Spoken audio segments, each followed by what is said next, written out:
pag minahal mo ang sanlibutan, the love of the Father is not in you. Parang ganon. Now, pag sinabing flesh, the works of the flesh, hindi lamang ito about yung pagnanasa mo sa kapwa mo, opposite sex. But it's also about the flesh in us, wherein may binanggit na laziness, something that gratify the flesh.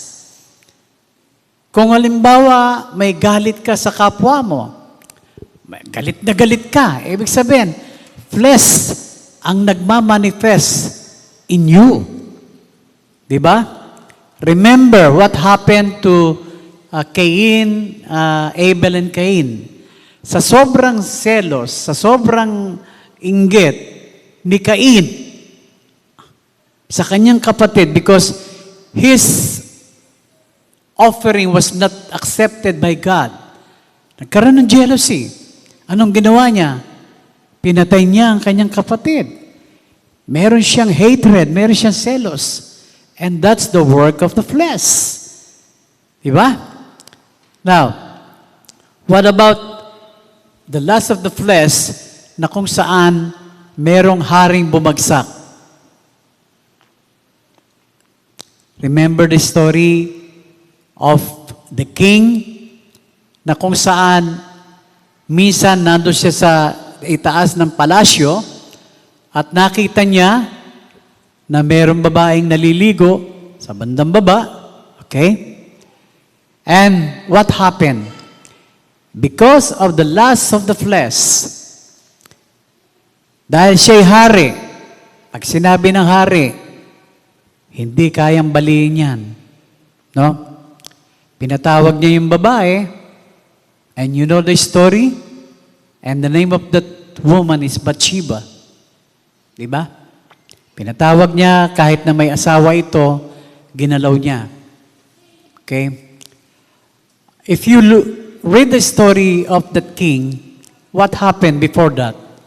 Nagkaroon sila ng pag-aaway ng kanyang asawa, si Abigail. And before that also, he was praising God. Siya ay nagsasayaw at inisip ng kanyang asawa na may diferensya ang kanyang anghari. No? Pinagtawanan niya. He mocked the king.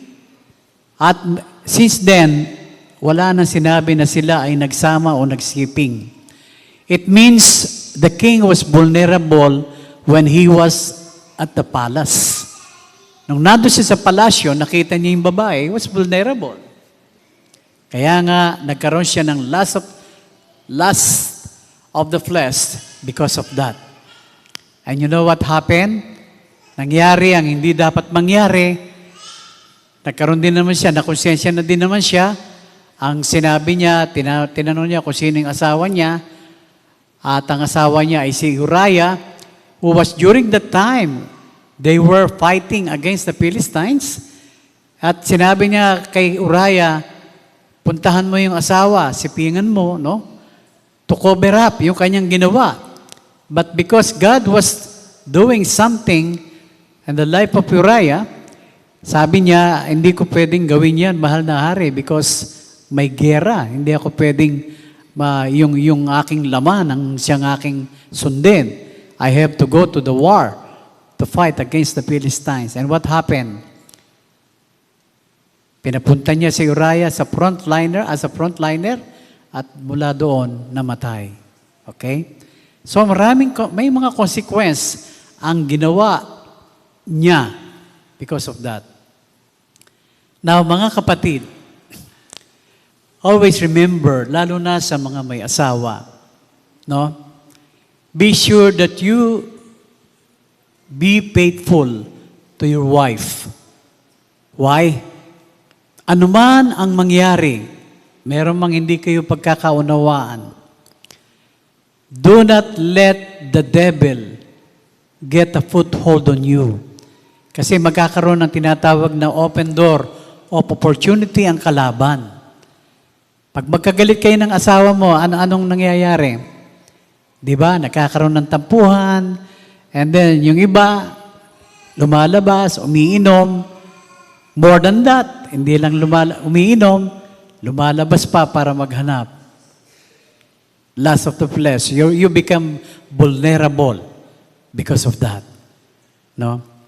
Greediness, yung pagiging makasarili, is also a manifestation of the lust of the flesh. Yung wala ka, gusto mong makuha, so anong ginagawa ng iba? Because of greediness, nagnanakaw sila.